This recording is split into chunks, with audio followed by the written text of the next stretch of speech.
الله فلا مضل له ومن يضلل فلا هادي له ونشهد أن لا إله إلا الله وحده لا شريك له ونشهد أن سيدنا ونبينا مولانا محمدا عبده ورسوله أما بعد فقد قال الله جل سبحانه وتعالى في القرآن الكريم إن الله وملائكته يصلون على النبي يا أيها الذين آمنوا صلوا عليه وسلموا تسليما اللهم صل على سيدنا محمد وعلى آل سيدنا محمد وبارك وسلم رب اشرح لي صدري ويسر لي أمري واحلل عقدة من لساني يفقهوا قولي. நிறைந்த நல்வாழ்வை நித்தமும் நல்கிக் கொண்டிருக்கும் வல்லோன் அல்லாஹ் ஒருவனுக்கு புகழ் அனைத்தும் உண்டாகுக. அவனது சலாத்தும் சலாமும் கண்மணி நாயகம் ஸல்லல்லாஹு அலைஹி வஸல்லம் அன்னவர்களின் மீதும் அவர்களின் அடிச்சுவடுகளை பிசகாமல் பின்பற்றி வாழ்ந்த சத்திய சஹாபாக்கள், நாதாக்கள், சுஹதாக்கள், நல்லோர்கள், குறிப்பாய் இங்கு குழுமவிருக்கின்ற அனைவரின் மீதும் அல்லாஹுவின் அன்பும் அருளும் கருணையும் கரிசனமும் என்றென்றும் குன்றாமல் நின்று நிலவட்டுமாக. ஆமீன். கண்ணியத்திற்குரிய அல்லாஹுவின் நல்லடியார்களே, அல்லாஹு ஜல்ல சுப்ஹானஹு வ தஆலா திருக்குர்ஆனில் மனிதனை குறித்து குறிப்பிடுகின்றான். வலகத் கர்ரம்னா பனி ஆதம், மனிதனை நாம் சங்கைப்படுத்தியுள்ளோம், மேன்மைப்படுத்தியுள்ளோம் என்று அல்லாஹ் குறிப்பிடுகின்றான். இவ்வுலகில் கோடிக்கணக்கான படைப்புகளை படைத்த ரப்புல் ஆலமீன் எல்லா படைப்புகளையும் விட சிறந்த படைப்பாய், சிறப்பிற்குரிய படைப்பாய், கண்ணியத்திற்குரிய ஒரு படைப்பாய் மனிதனை அல்லாஹ் ஆக்கினான். பிற படைப்புகளை விட, உயிரினங்களை விட மனிதனை சிறந்த படைப்பாய், மதிப்பிற்குரிய ஒரு படைப்பாய் ஆக்குவதற்கு மனிதனிலே சில மதிப்பிற்குரிய குணங்களை, பிரத்யேகமான சில பண்புகளை அல்லாஹ் பொருத்தினான். அப்படி அல்லாஹுவால் மனிதனுக்கு மட்டும் வழங்கப்பட்ட பிரத்யேகமான மதிப்பிற்குரிய குணங்களில் ஒன்றுதான் வெட்கம் என்கிற குணம். வெட்கம் என்கிற பண்பு சாதாரண மனிதனை கூட புனிதனாய் மாற்றக்கூடிய ஒரு அற்புதமான பண்பு. பிற உயிரினங்களை விட மனிதனை மேம்பட்டவனாய், சிறந்தவனாய் அடையாளப்படுத்தக்கூடிய பண்பு வெட்கம் என்கிற பண்பு. எனவேதான் அந்த பண்பை அல்லாஹ் மனிதனுக்கு மாத்திரம் வைத்திருக்கிறான். மனிதன் இந்த உலகத்தில் உயிர் வாழ்வதற்கு 3 விஷயங்கள் அத்தியாவசியமாய் தேவைப்படும் என்பார்கள் அறிஞர் பெருமக்கள். உண்ணுவதற்கு உணவு தேவை, தங்குவதற்கு வசிப்பிடம் தேவை, உடுத்துவதற்கு உடை தேவை என்று சொல்வார்கள். உணவை கொண்டோம் என்றால் அது பொதுவாக ஆக்கப்பட்டிருக்கிறது. அல்லாஹ் அதை பொதுவாக ஆக்கியிருக்கிறான். மனிதன் உண்ணுவதைப் போல உலகத்தில் உள்ள எல்லா உயிரினங்களும், ஜீவராசிகளும் ஏதேனும் ஒன்றை உணவாய் உட்கொள்வதை நாம் பார்க்க முடியும். உணவு என்பது எல்லோருக்கும் பொதுவானது. இருப்பிடத்தை எடுத்துக்கொண்டால் மனிதனுக்கு இருப்பிடம் இருப்பதை போல பிற உயிரினங்களுக்கும் ஜீவராசிகளுக்கும் இருப்பிடம் என்பது இருக்கத்தான் செய்கிறது. உயிரினங்களில் ஆக குறுகிய சிறிய உயிரினமான எறும்புகளுக்கும் கூட பொந்துகள் என்கிற இருப்பிடம் இருக்கின்றது. தேனீகளுக்கு கூட தேன்கூடு என்கிற இருப்பிடம் இருக்கின்றது. பறவைகளுக்கு கூடுகள் என்கிற இருப்பிடம் இருக்கின்றது. மனிதனுக்கு இருப்பிடம் இருப்பதை போல மற்ற ஜீவராசிகளுக்கும் உயிரினங்களுக்கும் இருப்பிடம் இருக்கிறது. இருப்பிடத்தை அல்லாஹ் பொதுவாய் ஆக்கியிருக்கிறான். ஆனால் நாம் உடுத்துகின்ற உடை என்பதை, ஆடை என்பதை எல்லோருக்கும் பொதுவானதாய் அல்லாஹ் ஆக்கவில்லை. மனிதனுக்கு மாத்திரம் பிரத்யேகமான ஒன்றுதான் ஆடை. எந்த உயிரினமும் ஆடை உடுத்தி கொண்டு தெருவில் வருவதை நாம் பார்ப்பது கிடையாது. எந்த உயிரினங்களுக்கும் ஆடை என்பது இல்லை. ஆடை இருந்தால்தான் என் வசிப்பிடத்தை விட்டும் வெளியே வருவேன் என்று எந்த உயிரினமும் சொல்வது கிடையாது.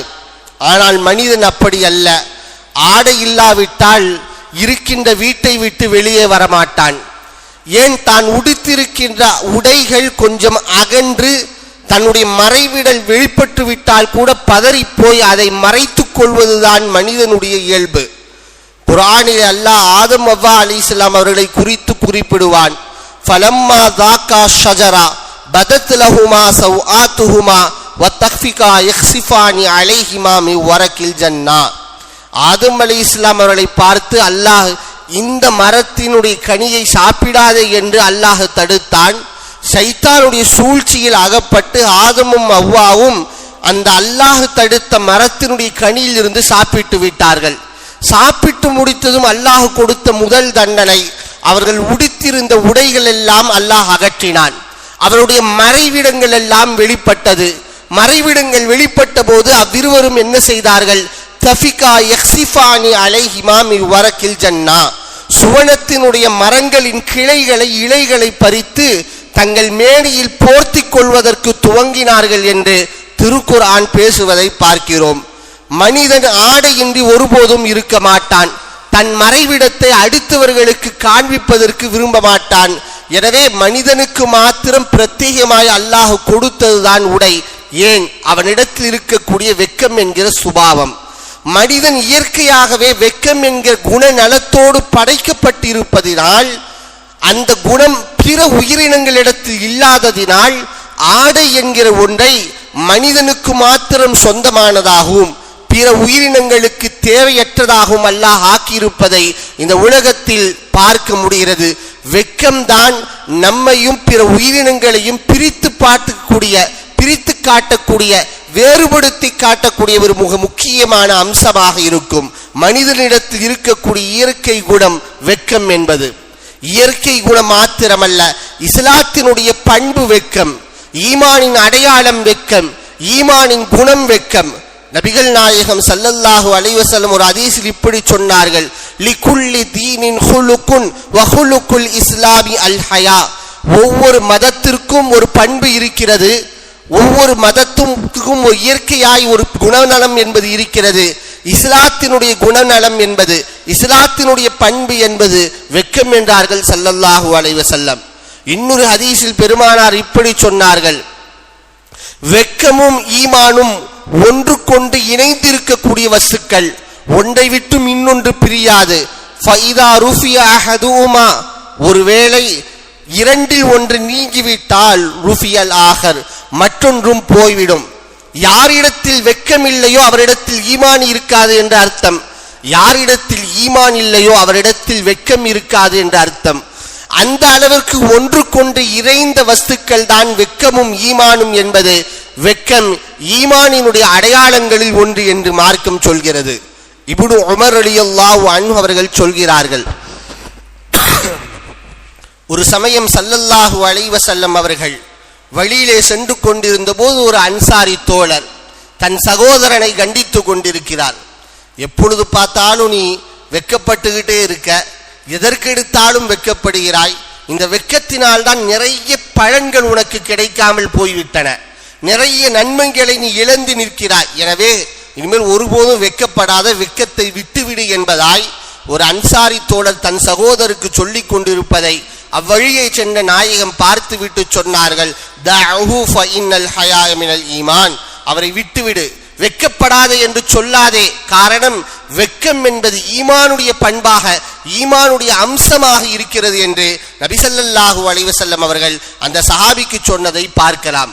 வெக்கம் வேண்டாம் என்று சொல்வது, பொத்தம் பொதுவாய் வெக்கமே இருக்கக்கூடாது என்று சொல்வது, ஈமானின் அம்சத்தை உன்னிலிருந்து கழற்றி விடு, விட்டுவிடு, தூக்கி எறிந்து விடு என்று சொல்வதற்கு சமமாக இருக்கும். யாரிடத்தில் வெக்கம் எவ்வளவு அதிகமாக இருக்குமோ அவ்வளவு தூரம் அவள் ஈமானில் நிரப்பமானவராய் இருப்பார். அவ்வளவு தூரம் அவரிடத்தில் ஈமானிய பண்புகள் அதிகமாய் கூடிக்கொண்டிருக்கும். எனவேதான் குர்ஆனில் வெக்கம் உடையவர்களை பார்த்து அல்லாஹ் புகழ்கிறார். யார் இந்த உலகத்தில் வெக்கத்தோடு வாழ்ந்தார்களோ அவர்களை அல்லாஹ் புகழ்ந்து பேசுவதை நம்மால் பார்க்க முடிகிறது. மரியம் அலைஹிஸ்ஸலாம் அவர்கள் வெக்கத்திற்கு பெயர் போன பெண்மணி. அவர்கள் சிறு குழந்தையாக இருக்கும் போதே பைத்துல் முகத்தஸுக்கு அர்ப்பணிக்கப்பட்டார்கள். பைத்துல் முகத்தஸுக்கு சேவை செய்ய வேண்டும் என்பதற்காக அவருடைய பெற்றோர்கள் அர்ப்பணித்து விட்டார்கள். பைத்துல் முகத்தஸில் அவர்களுக்கென்று தனித்த அறை இருக்கும். அந்த அறையை விட்டும் வெளியே வரமாட்டார்கள். அந்நியர்களின் பார்வைப்படாமல் வளர்ந்த பெண்மணி மரியம் அலைஹிஸ்ஸலாம் அவர்கள். அவர்களுடைய ஒரு வரலாற்றை அல்லாஹ் குர்ஆனிலே சொல்றான். மரியம் அலைஹிஸ்ஸலாம் தன்னந்தனியாய் குளித்து கொண்டிருந்தார்கள். ஆள் நடமாட்டம் இல்லாத பகுதி. குளித்து கொண்டிருந்த போது அல்லாஹுடைய உத்தரவின் பெயரில் ஜிப்ரீல் அலைஹிஸ்ஸலாம் மனித ரூபத்தில் முன்னால் வந்து நிற்க, உடனே மறைந்து கொண்டு ஒளிந்து கொண்டு மரியம் அலைஹிஸ்ஸலாம் சொன்ன வார்த்தை, அஊது பிர்ரஹ்மானி மின்க இன் குன்த தகியா, உன்னிடமிருந்து அல்லாவிடத்தில் நான் பாதுகாவல் தேடுகிறேன், நீ பயமுள்ளவராய் இறையச்சமிக்கவராய் இருந்தால் இந்த இடத்தை விட்டு விலகி ஓடு என்று மரியம் அலைஹிஸ்ஸலாம் சொன்னதும் ஜிப்ரீல் திரும்பிக் கொண்டு நின்றுவிட்டு, நான் அல்லாஹ் அனுப்பிய தூதர், மனிதர் அல்ல மலக்கு என்று சொன்னதாய் திருக்குர்ஆன் இந்த வரலாற்றை குறிப்பிடுகிறது. யோசிக்கிறோம், மரியம் அலைஹிஸ்ஸலாமுடைய வரலாற்றிலே எத்தனையோ பகுதிகள் இருக்கிறது, பேசப்படுவதற்கு எத்தனையோ விஷயங்கள் இருக்கிறது. அவர்கள் குளித்து கொண்டிருந்த போது உண்டான இந்த நிகழ்வை குர்ஆன் ஏன் குறிப்பிட வேண்டும்? அவருடைய வெக்க உணர்வை இந்த உலகத்திற்கு எடுத்து காட்டுவதற்காக வேண்டியே அல்லாஹ் இந்த இடத்திலே அவருடைய குறித்துண்டான செய்தியை குறிப்பிடுகிறான் என்று பார்க்கிறோம். குர்ஆனிலே இன்னொரு இடத்தில் மூசா அலைஹிஸ்ஸலாம் அவருடைய குறித்து குறிப்பிடப்படும். ஃபிரௌனிடமிருந்து தப்பி ஓடிய மூசா அலைஹிஸ்ஸலாம் மதியன் என்கிற நகரத்திற்குள் வருகிறார்கள். ஓரமாய் அவர்கள் வீற்றிருக்கிறார்கள். அங்கே ஒரு காட்சியை பார்க்கிறார்கள். ஒரு கிணறு ஒன்று இருக்கிறது. கிணறை சுற்றிலும் மனிதர்கள் நின்று தண்ணீர் இறைத்து கொண்டிருக்கிறார்கள். ஆனால் 2 பெண்மணிகள் ஓரமாய் நின்று வேடிக்கை பார்த்து கொண்டிருக்கிறார்கள். ஆனால் கையிலே பாத்திரங்களை வைத்திருக்கிறார்கள். மூசா அலைஹிஸ்ஸலாம் அவரிடத்தில் அணுகி கேட்டார்கள், என்ன விஷயம்னு கேட்டாங்க. அந்த பெண்மணிகள் சொன்னாங்க, ஆண்கள் அங்கே அந்த கிணற்றை சுற்றிலும் இருக்கிறார்கள். இப்ப நாங்க போய் தண்ணீர் எடுத்தோம்னா அவர்களை இடித்து கொண்டு போய் எடுக்க வேண்டிய சூழ்நிலை. எனவே அவர்கள் எடுத்துவிட்டு சென்றதற்கு பின்னால் நாங்கள் போய் எடுப்பதற்காக காத்து கொண்டிருப்போம். கூட்டம் எப்பொழுது களையும், ஆண்கள் எப்பொழுது அந்த இடத்தை விட்டும் அப்புறம் நகர்வார்கள், எப்பொழுது போய் எடுக்கலாம் என்று நாங்கள் காத்து கொண்டிருக்கிறோம் என்று சொன்னதும் மூசா அலைஹிஸ்ஸலாம் இறக்கப்பட்டு அவர்கள் போய் தண்ணீர் கொண்டு வந்து அந்த பெண்மணிக்கு கொடுப்பார்கள். எப்பொழுதும் வீட்டுக்கு தாமதமாக வரக்கூடிய அந்த 2 மகள்கள், ஷுஐப் அலைஹிஸ்ஸலாமுடைய மகள்கள், திடீரென்று வீட்டுக்கு சீக்கிரம் வந்ததும் அத்தா ஷுஐப் அலைஹிஸ்ஸலாம் கேட்டாங்க, எப்படிமா சீக்கிரம் வந்துட்டீங்க, இன்னைக்கு என்ன நடந்துச்சுன்னு கேட்டோனே அந்த 2 பிள்ளைகளும் நடந்த செய்தி விவரமாய் சொன்னார்கள். உடனே ஷுஐப் அலைஹிஸ்ஸலாம் இருவரில் ஒருவரை மூசா அலைஹிஸ்ஸலாமை அழைத்து வாருங்கள் என்று அனுப்பி வைக்கிறார்கள். திருக்குர்ஆன் அந்த வரலாற்றை பேசுகிறது. ஃபஜாஅத்து இஹ்தாஹுமா தம்ஷி அலா இஸ்திஹியா, அந்த பெண்மணி எப்படி வந்தார்கள் என்ற வார்த்தையை குர்ஆனில் அல்லாஹ் குறிப்பிடுகிறான்.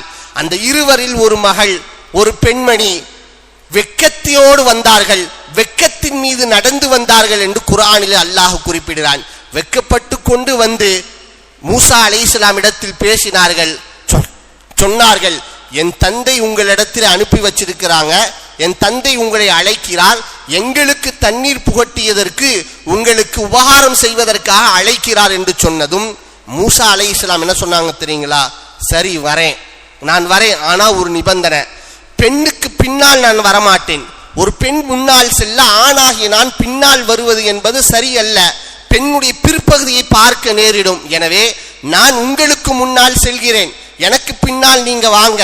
வழி தெரியாதுதான், நான் ஒரு வழியாய் போய் கொண்டிருக்கிறேன், நான் போகிற திசை தவறு என்று சொன்னால் ஒரு கல்லை எடுத்து எந்த திசையின் பக்கம் நான் செல்ல வேண்டுமோ அந்த திசையின் பக்கம் நீங்கள் தூக்கி போடுங்கள், கல் விழுகிற திசையை நோக்கி நான் திரும்பிக் கொண்டு நான் சென்று விடுகிறேன் என்று இப்படி வழிகாட்டுங்கள் என்று சொல்லி மூசா அலைஹிஸ்ஸலாம் புறப்பட்டு சென்றார்கள். ஷுஐப் அலைஹிஸ்ஸலாமை பார்த்தார்கள் என்று அந்த வரலாற்றில் குர்ஆனிலே அல்லாஹ் பேசுகிறான். இந்த வரலாற்றை கீழ் எழுதுகிறார்கள் முஃபஸ்ஸிரீன்கள், உலமாக்கள். நிறைய படிப்பினைகளை உள்ளடக்கிய வரலாறு தான் இந்த வரலாறு. உமர் ரலியல்லாஹு அன்ஹு அவர்கள் சொல்வார்கள், இந்த ஒரு வரலாற்றை மட்டும் எடுத்துக்கொண்டால், இந்த வரலாற்றை வைத்து நம்மால் ஒரு பட்டிமன்றங்களை, வாதங்களை, விவாதங்களை நடத்திவிட முடியும்.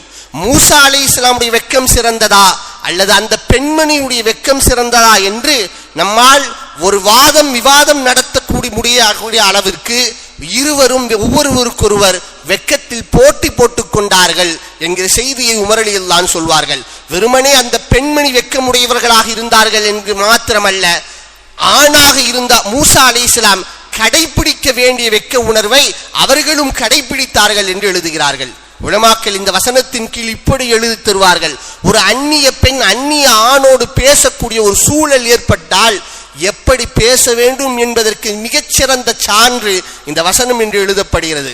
ஷுஐப் அலைஹிஸ்ஸலாம் போய் மூசாவை அழைத்து வா என்று 2 மகள்களில் ஒரு மகளை அழைத்து அனுப்பி வைத்த போது அந்த மகள் வந்து சொன்ன வார்த்தை என்ன? என் தந்தை உங்களை அழைக்கிறார், எங்களுக்கு நீங்கள் தண்ணீர் புகட்டியதற்காக கூலி கொடுப்பதற்காக அழைக்கிறார் என்று சொன்னார்கள். என்னன்னு சொல்லல, என் தந்தை கூப்பிடுறாரு மாத்திரம் சொல்லல. அப்படி ஒருவேளை சொல்லி இருந்தால் மூசா அலைஹிஸ்ஸலாம் எதிர்கேள்வி கேட்டிருப்பாங்க. எதுக்கு உங்க அத்தா என்ன கூப்பிடணும், ஏன் கூப்பிட்டாரு, எதுக்கு கூப்பிட்டாரு, ஏன் எதற்கு யார் என்கிற கேள்விகள் எல்லாம் எழாத வண்ணம் ஒரே வார்த்தையில் ஒரே வரியிலே அந்த பெண்மணி முடித்து விட்டார்கள். என் தந்தை அழைத்தார், ஏன் அழைத்தார், எதற்கு அழைத்தார், எல்லா விஷயங்களையும் ஒரே வரியிலே முடித்து விட்டார்கள். அடுத்த அந்நிய ஆணோடு பேசுகிற போது எதிர்கேள்விகள் எழாத வண்ணம் சுருக்கமாய் நம் பேச்சை எப்படி முடித்துக் கொள்ள வேண்டும், போகம் நிறைந்த ஒரு பெண் பேச வேண்டியதைத்தான் இந்த வரலாற்று நமக்கு சுட்டி காட்டுகிறது என்று நமக்கு உலமாக்கள் எழுதி தருவதை பார்க்கிறோம். கண்ணியத்திற்குரியவர்களே, ஒரு பக்கம் மூசா அலைஹிஸ்ஸலாம் வெக்க உணர்விலே மேலோங்கி இருந்தார்கள், மறுபக்கம் ஷுஐப் அலைஹிஸ்ஸலாமுடைய மகள் வெக்க உணர்விலே மேலோங்கி இருந்தார்கள் என்று பார்க்கிறோம். இந்த வெக்க உணர்வு இன்றைய கால இளவல்களிடத்தில் இருக்கிறதா என்று சொன்னால் கண்டிப்பாக இல்லை என்பதுதான் உண்மை. எவ்வளவு மோசமான அனாச்சாரங்கள் பெருகி இருக்கக்கூடிய காலத்தில் நாம் வாழ்ந்து கொண்டிருக்கிறோம். அன்றைய காலத்தில் வாழ்ந்த பெண்கள் ஒழுக்கத்தில் சிறந்தவர்களாக இருந்தார்கள், கட்டுப்பாடு மிக்கவர்களாக இருந்தார்கள், அந்நிய ஆண்களை ஏறெடுத்து பார்க்காதவர்களாக இருந்தார்கள், குடும்பத்திற்கு நல்ல பெயரை பெற்றுத்தரக்கூடியவர்களாக இருந்தார்கள். அத்தனைக்கும் அடிப்படை காரணம் அவர்களிடத்தில் இருந்த வெக்கம்தான். இன்றைக்கு வெக்கம் பறிப்போனதின் விளைவாய் எதுவெல்லாம் மிகப்பெரிய பாவங்களாய் இன்றைய உலகத்தில் இருக்கின்றதோ அவையெல்லாம் சர்வசாதாரணமாய் நடப்பதற்கு துவங்கிவிட்டது அல்லவா? இரவு நேரத்தில் மணிக்கணக்கிலே ஒரு ஆணும் ஒரு பெண்ணும், ஒரு அந்நிய ஆணும் ஒரு பெண்ணும், இன்றைக்கு தொலை தொடர்புகள் தகவல் தொழில்நுட்பங்கள் வளர்ந்துவிட்ட இந்த காலத்தில் மணிக்கணக்கில் சாட்டிங் செய்வதை நாம் பார்த்து கொண்டுதானே இருக்கிறோம். அன்றைக்கெல்லாம் இந்த தெருவில் உள்ள ஒரு பெண்ணு இந்த ஆணோடு ஓடி போய்விட்டாள் என்று சொன்னால் ஆச்சரியத்தோடு கேட்போம், வியப்போடு கேட்போம். இன்னைக்கு யாராவது வந்து இப்படி சொன்னா கேட்பவர் 4 கதைகளை சொல்கிறார். அந்த வீட்டுல மட்டும் தான் நடந்துச்சா, இந்த வீட்டுல நடந்துச்சு, இந்த தெருவில் நடந்துச்சு.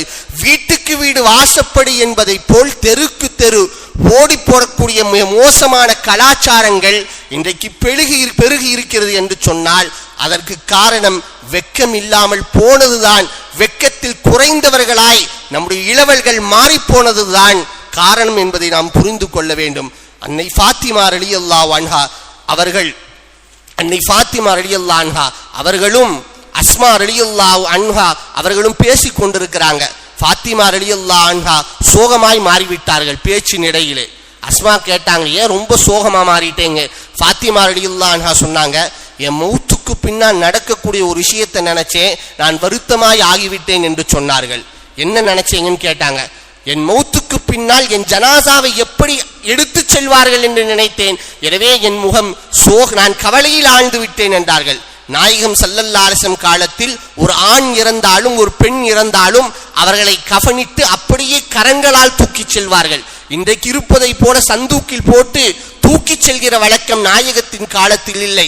ஃபாத்திமா ரலியல்லாஹு அதை தான் சொல்றாங்க, நான் மௌத்தானதற்கு பின்னால் கஃனிடப்பட்டு அந்நிய ஆண்களின் கரங்கள் என்னுடைய மையத்தை சுமந்து செல்லும் என்பதை நினைத்தேன், நான் கவலையில் ஆழ்ந்தேன் என்ற போது அப்பொழுதுதான் அஸ்மா சொல்வார்கள், அபிசீனியா நாட்டுக்கு நாங்கள் ஹிஜ்ரத் செஞ்சப்ப அங்க ஒரு நடைமுறையை பார்த்தோம், அற்புதமான நடைமுறை. யார் இறந்தாலும் ஒரு பெட்டி ஒன்றை செய்து அதன் மீது வைத்து அதை மறைத்து அதை எடுத்து செல்கின்ற வளமை இருக்கிறது என்று சொன்னதும் ஃபாத்திமா ரலியல்லாஹு அன்ஹா சொல்வாங்க, அதை போல் நான் வஃபாத்தானதற்கு பின்பு என்னுடைய ஜனாசாவுக்கு செய்ய வேண்டும் என்று வசியத் செய்கிறேன் என்று அவர்கள் செய்தார்கள். அவர்களுக்காக வேண்டி துவங்கப்பட்ட பழக்கம்தான் இன்று வரைக்கும் யார் வஃபாத்தானாலும் சந்தூக்கிலே வைத்து தூக்கி சுமந்து செல்லப்படுகின்ற வளமை என்கிற அழகிய நடைமுறை என்பது தொடர்ந்து கொண்டே இருக்கிறது.